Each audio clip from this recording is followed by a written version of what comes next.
Perkenalkan, kami dari ISSP Grup 1 yang berisikan saya sendiri, Alexander Ludwig, kemudian ada Pak Erik Hadianto, dan juga ada Pak Valencio Giovanni Lawardi. Di sini kami akan mempresentasikan studi kasus bertajuk Smart Property dalam study case pada hari ini.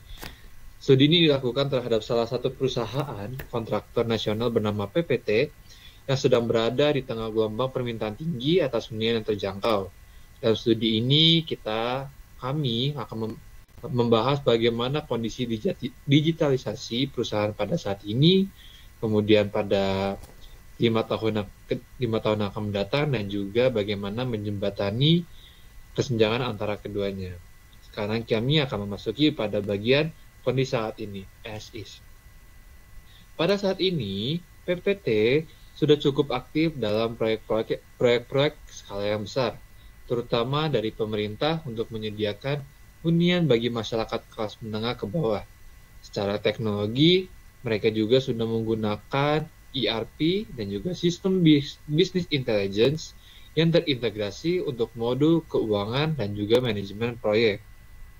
Namun, pada saat ini PPT juga memiliki beberapa tantangan utama yang dihadapinya, seperti rantai pasok yang belum otomatis, kemudian potensi selisih data gudang, serta kurangnya komunikasi yang baik dengan masyarakat di sekitar proyek. Hal-hal ini dapat menjadi hambatan dalam mencapai efisiensi dan keberlanjutan proyek. Oleh karena itu, transformasi digital menjadi langkah penting yang harus segera diprioritaskan. Ya, terima kasih Pak Luik. Berikutnya saya akan menyampaikan kondisi yang diharapkan oleh PPT ini di 5 tahun ke depan.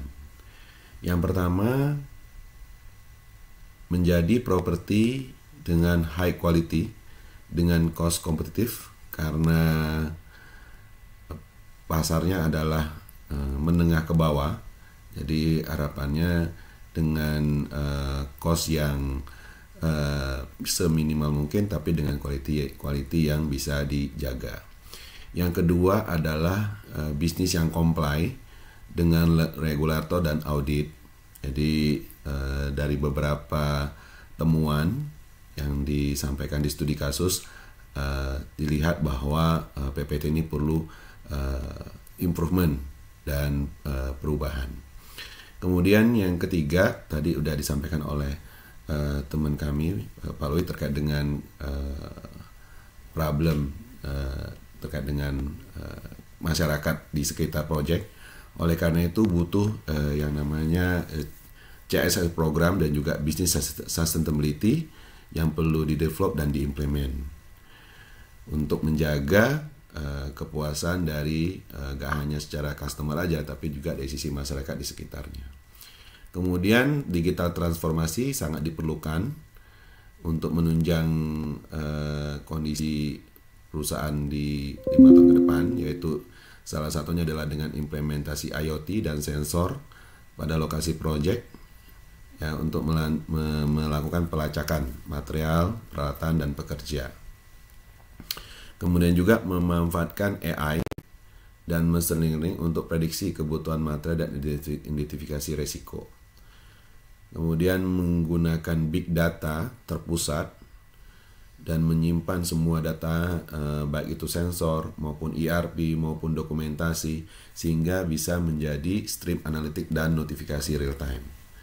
Dan yang terakhir adalah memanfaatkan blockchain untuk smart contract pada supply chain, sehingga transparansi transaksi material meningkat dan dapat dilakukan otomatisasi pembayaran. Baik, selanjutnya saya akan menjelaskan terkait gap analysis, di mana tadi sebelumnya sudah dijelaskan untuk kondisi as dan to be, di mana diharapkan di masa depan dapat tersebut.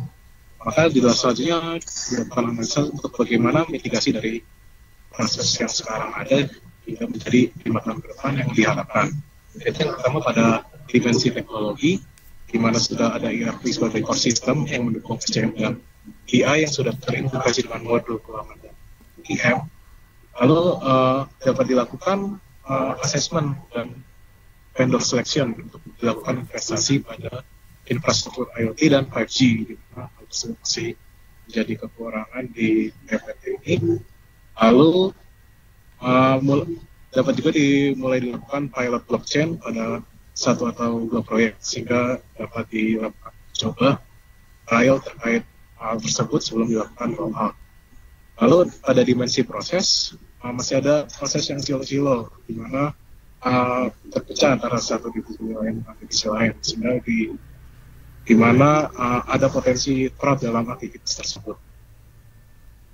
Untuk kedepannya, karena diharapkan adanya otomasi yang end-to-end, maka dapat dilakukan analisa dan redesign SOP menyesuaikan dengan ERP, serta adanya implementasi workflow engine yang memiliki notifikasi otomatis.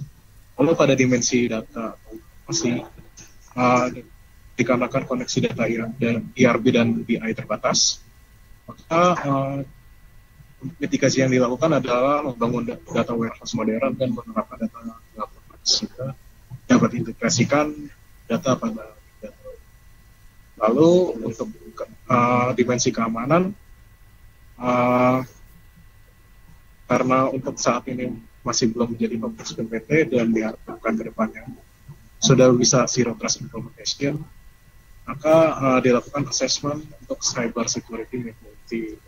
Bisa dilakukan audit pada bidang ini untuk mengetahui hal-hal apa saja yang dibutuhkan untuk dilakukan ke depannya. Lalu pada dimensi people dan organisasi, di mana saat ini SDM dan kapasitas DPO masih belum berarti, sehingga untuk proses mitigasinya dapat diberikan program upskill terkait AI dan IoT.